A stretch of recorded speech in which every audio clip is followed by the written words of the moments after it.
Hey, it's Dr. Amanda with Straightsmile Solutions, straightsmilesolutions.com. I'm going to go into a bit of a creepy video. And the question is your mouth the ultimate lie detector? Does your dentist know everything about you? And the answer is kind of yeah.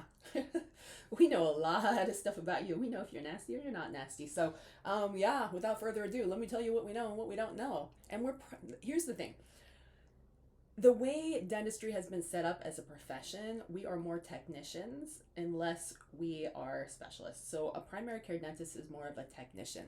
In most states, as far as I know, unless they have a functional medicine certification, which is a new program that's going to be rolling out, they cannot order certain types of metabolic tests and blood work.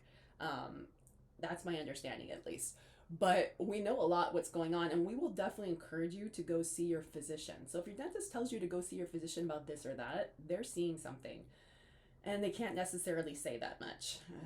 It's a messy situation. Like, we know the more than we can say. So if we're nudging you to go see your physician, please go, because it's a sign that we see something, but we really can't say what we see. So yeah. So same thing with hygienists and other things. So let's go over definitively things we don't know. Okay. We do not know if you had sex last night. Okay. We can know if you had sex if you did some nasty stuff or you had really rough sex that involved the oral cavity. We'll know that. But otherwise, we're not going to necessarily know that. But we do, if we see patterns over and over again, especially in children under 18, we are obligated to say something sometimes. So keep that in mind. And that goes for orthodontists. And that is a tough situation. Um, it's a tough situation, especially if we are mandated reporters. Let's see what else. I mean, we can kind of tell if you're lying. I mean, we're really good at knowing things like that. I mean, there's certain subtle things. You know, if we ask you how flossing's going, I mean, to be honest, I just generally, when I work with patients, I just didn't ask. Like, if I knew they're not flossing, I'm not going to ask them if they floss. So, because I know they're not flossing, so why bother asking? Okay. Okay, so what can we know? We can know if there's a cardiovascular risk because the evidence is gum disease. So, someone that has severe gum disease, especially someone who has severe gum disease in absence of obvious plaque when they come in. I mean, there's people who have severe gum disease that quite honestly are nasty. They're just not putting out the effort to remove the bacteria from their mouth. Well, that's just gross. That's just like not taking a shower. So, yeah, well, then you kind of asked for that.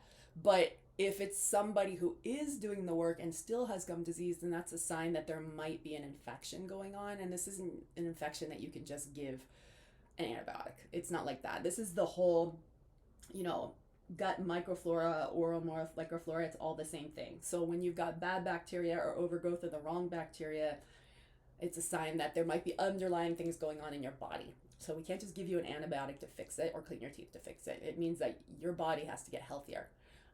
So pathogenic oral bacteria like Porphyromonas gingivalis can enter the bloodstream through bleeding gums, contributing to low-grade systemic inflammation. The inflammation elevates acute proteins like CRP, C-reactive protein, and cytokines, which are heavily linked to atherosclerosis and higher risk of heart attacks.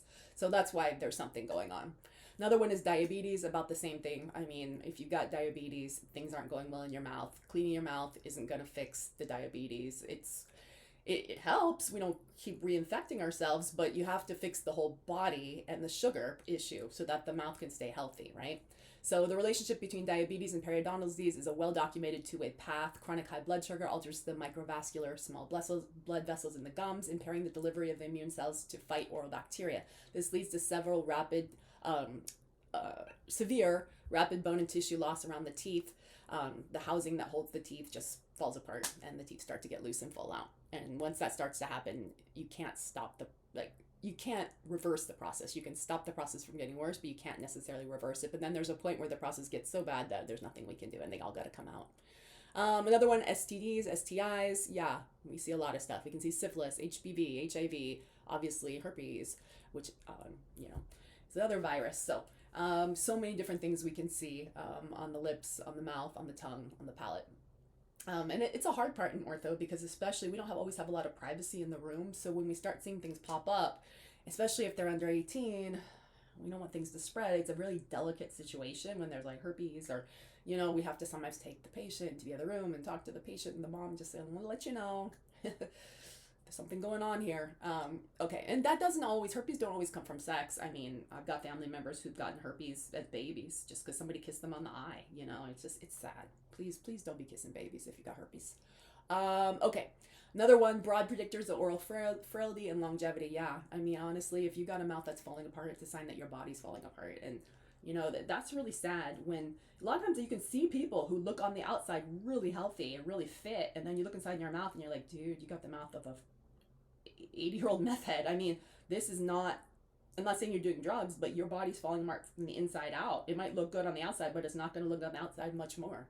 So, prospective cohort studies on aging show that oral frailty, losing 5 or more teeth by age 65, correlates with higher all-cause mortality rates. So tooth loss is not a direct cause of death, but it serves as an accurate systemic biomarker for chronic inflammation, poor nutrition intake, and lower economic wellness, which correlates with poor life expectancy. So just all things to keep in mind. Okay, so let's go into some more smaller stuff. So what about like having pale gums or a bald tongue? Yeah, I mean, having a bald tongue, you know, tongue that's like sloughing and stuff is a sign of potential anemia or nutritional defects.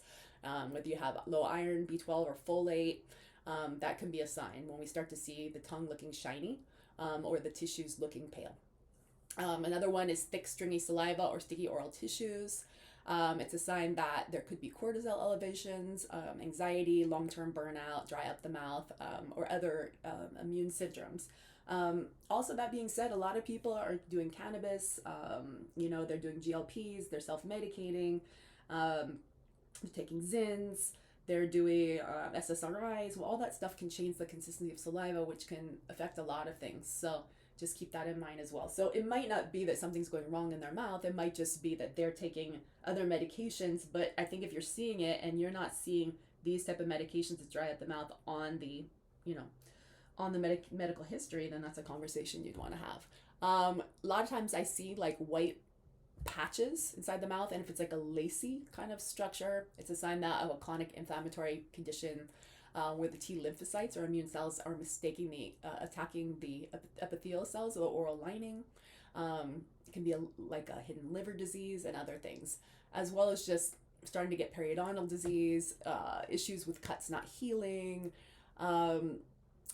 you know, teeth chipping without cavities or breaking down. These are all signs that something else is going on. So if you're starting to see these signs in your mouth, but yet, you know, you're not having other dental issues, I would definitely talk to your physician, and vice versa, you know. Like I said, total body health and the teeth are completely connected. So if one thing's falling apart, there's probably something else, you know, more going on. And, you know, talk to your dentist, and don't be afraid to speak candidly to your dentist about what they see as well, because remember, they can't necessarily diagnose your liver condition or your kidney condition, but they can say that they see something and that it would be a good idea for you to go to the physician to get looked at. It's just not all dentists are going to say that, because we can get in trouble. So it's a tricky situation, and until they have that functional medicine certificate where we feel safe and we can be insured doing this, a lot of us aren't going to say anything. So just keep this in mind. All right, thanks.